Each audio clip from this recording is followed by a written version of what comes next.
Chapter 22, Frankie. The only thing missing from this adoption event is a red carpet.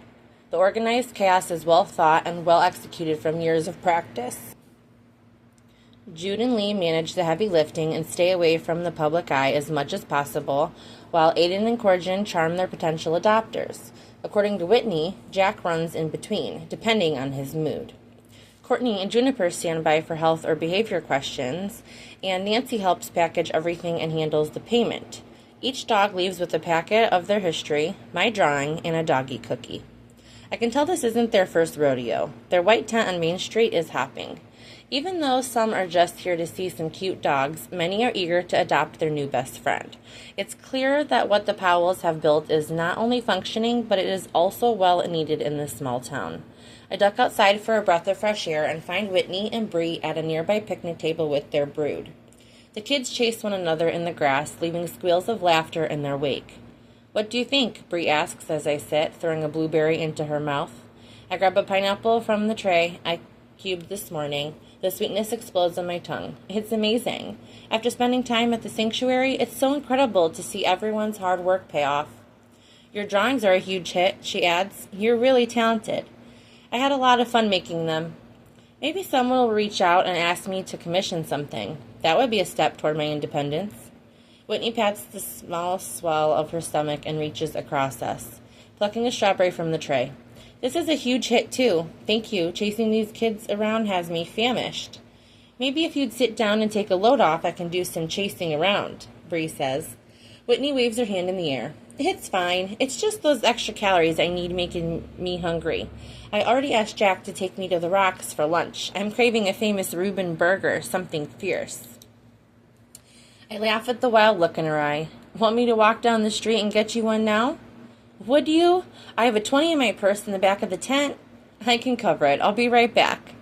The total time to retrieve her pregnancy craving and get back takes about half an hour. The task helps keep me busy when I'm not needed anywhere else. The tent is crowded with Powells and adopters, so this gives me something to do while still remaining involved. A small group is gathered around the picnic table on my return, most visible among them, Jude. He scowls beneath the bright sun, and I grin as he pulls the plastic bag from my hand and gives it to Whitney without looking at her. "Did you have to go alone?" he rasps, only loud enough for me to hear. The tense line of his posture gives away his desire to pull me into his arms. He has to be the one to make the first move in front of his family, even though I want nothing more than to rise up on my toes and kiss him. "It was a short walk. You didn't have to worry." He breathes in deeply and exhales through his nose, pinning me with his silver glare. I can't always help it. He means his compulsion. Somehow I know that's what he's trying to say. A crack forms in my heart at the unnecessary worry I caused. "You okay in there?" "It's a busy one." He flashes a rare Jude smile. "It feels good, giving the dogs their piece of forever." I wonder what he thinks about finding his own piece of forever, because the more time I spend here with him, the more I have my own answer. "Franklin?" That name said in that craggy voice settles like a rock in my stomach. I turn around woodenly, searching for the source. "Mom, what are you doing here?" Oh my God, she looks terrible. I slowly close my eyes as if she'll be gone when I open them. I'm not that lucky. She looks at me expectantly, but I don't know what she might be waiting for. Looking at my mother is like peering into a mirror 80 years in the future, despite the fact she's only 52. Years of substance abuse haven't been kind to her. We are nearly the same height, with the same brown eyes and straight nose.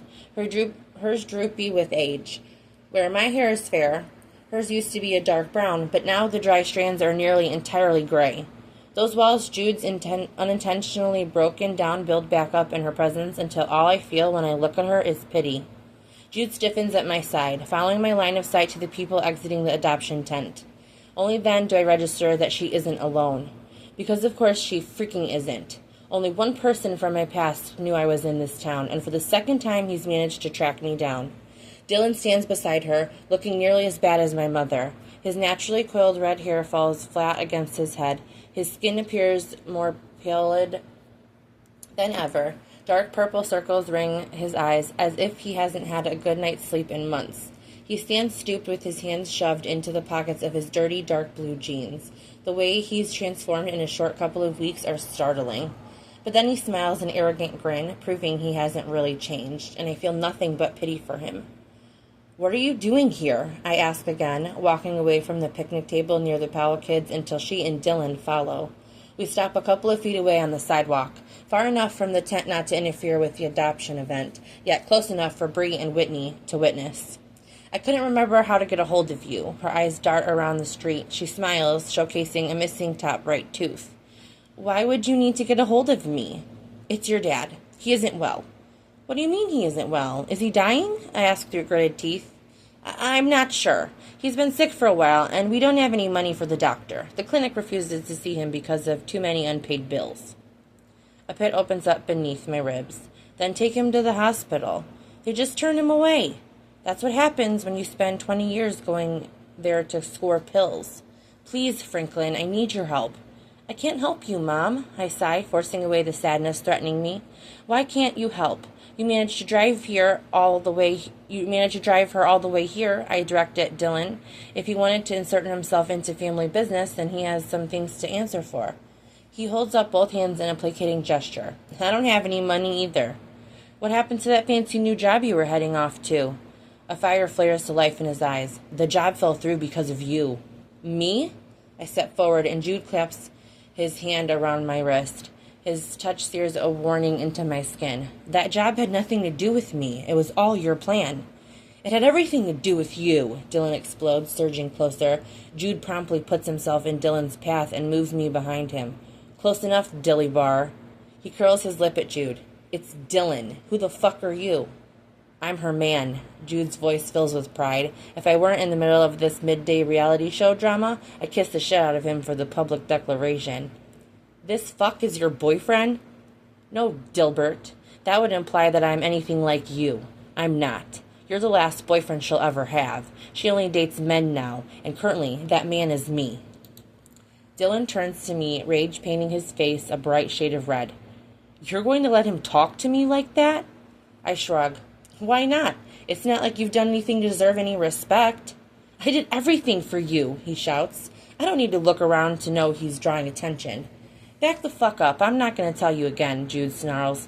"Cut the shit," I snap. "Why are you both really here?" My mother steps closer, tears glistening in her eyes. The watery look sends shock pulsing through me. I can't remember a time I ever saw her cry. "We really do need the money. It's been hard since you left. We can't pay the bills, and now your father is sick. You promised to send us something when you started your new job, but you haven't." I lick my lips at the accusation. I don't remember making that promise. I truly don't. It would have been before I left town, so I should remember. Unless that's what Dylan and I fought about. Maybe he didn't like the idea of me sending money back home, and he refused to let me help them. I can't see that being the reason I'd throw myself out of a car. Her eyes flash. "But you did. We're really struggling without you." "I'm sorry, but I don't have anything to give you." "Honey," my mother trails her eyes over Jude. "Things were much better when you were home. I don't know how we're going to make it without your help." I cringe at the awkward term of endearment. A dry tickle irritates my throat. I wish I had a drink right about now to soothe the discomfort. "This is ridiculous. Frankie, it's time to come home," Dylan argues. "That's enough," Jude growls, moving in front of me again. "The two of you have pled your case. You've heard her answer, and now it's time for you to go." "I don't even know who you are," Mom says, leaning into Jude's space without an ounce of fear. "I could say the same to you," Jude bites out. His hand wraps around mine, an iron band shackling me to him. "Her father is dying." "You said you didn't know if he was dying," I point out. "Well, he is. It's only a matter of time because I can't afford to take care of him. Imagine losing the love of your life because someone couldn't show you a little kindness." "Imagine?" I shove my way around Jude, pulling free from his grip. "Losing your parents because they were too selfish to ever put your needs above theirs." "How dare you? Do you want to know the hardest part about having you as my mother?" Tears burn my eyes, threatening to spill down my cheeks at the smallest provocation. When she doesn't answer, I continue.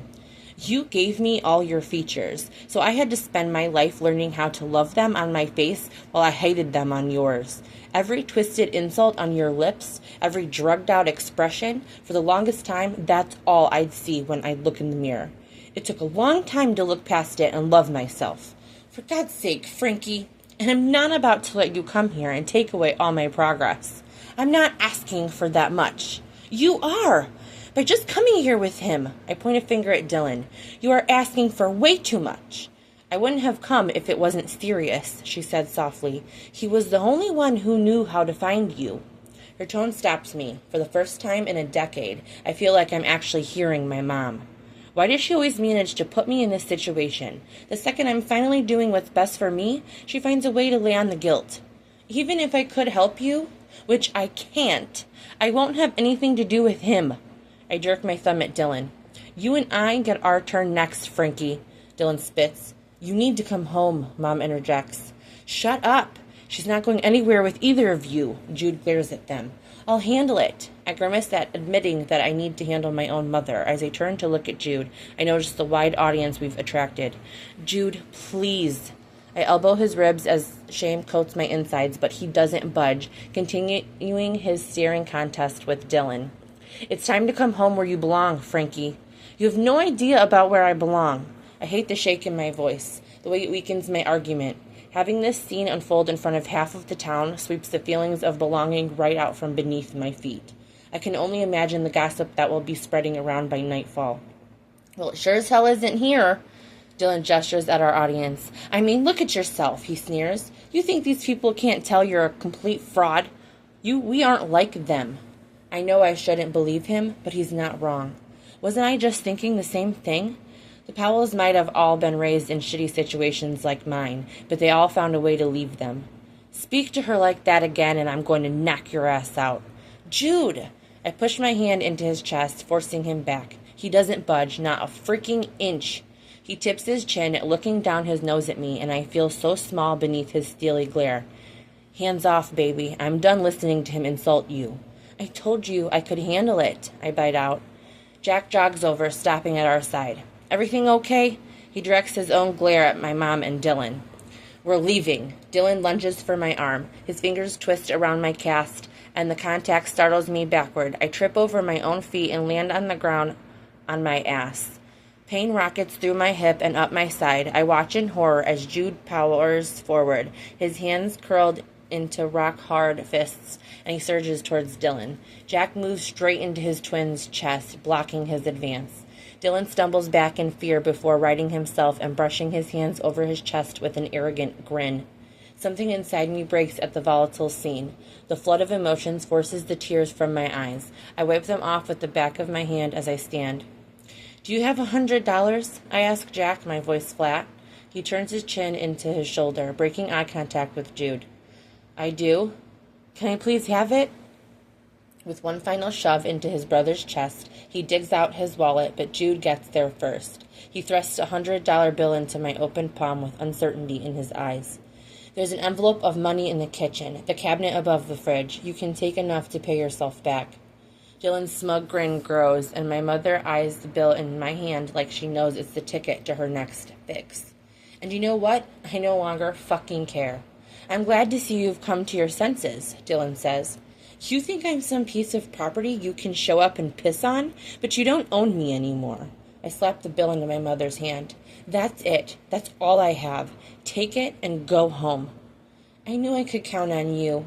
Don't ever come back. I'm done. A hand lands heavily on my shoulder, and I whirl and shrug it off. Don't. Jude's fingers curl into fists at his sides, and his shoulders rise with heavy breaths. Those gray eyes that normally tell so much study me behind shuttered walls. I told you when we first met that I'm not some damsel. He clears his throat. I don't think you're some damsel. Then when I say I can handle it, you have to trust that I can. He was threatening you. I throw my hands up, completely overwhelmed and mortified by the last 20 minutes. I don't give a shit. More people arrive then, our audience moving closer as they sense a shift. One of the girls wraps her arm around me. I don't see who it is before I bury my face in her neck. You're okay. Let it out, Frankie, Whitney coos, her cheek resting against the crown of my head. I hiccup against her, and my shoulders buck. What do you need? I just need to go home. The air around me grows wired. I pull my face free, wiping the streaks on my cheeks with my sleeve. Not home. I just need somewhere I can be alone, I plead with her. A few beats of silence pass as she stares at Jack over my head. Do you want to go back to Jude's? She whispers. And as much as it crushes my heart, I shake my head. I just need a minute to sort myself out. What about the hotel? Whitney offers. She's not going to the fucking motel, Jude roars, and the pain in his voice tears me apart. She'll be safe, brother. I'll make sure of it, Jack says. I know in the pause that follows that Jude is counting in his head, and I hate myself for it.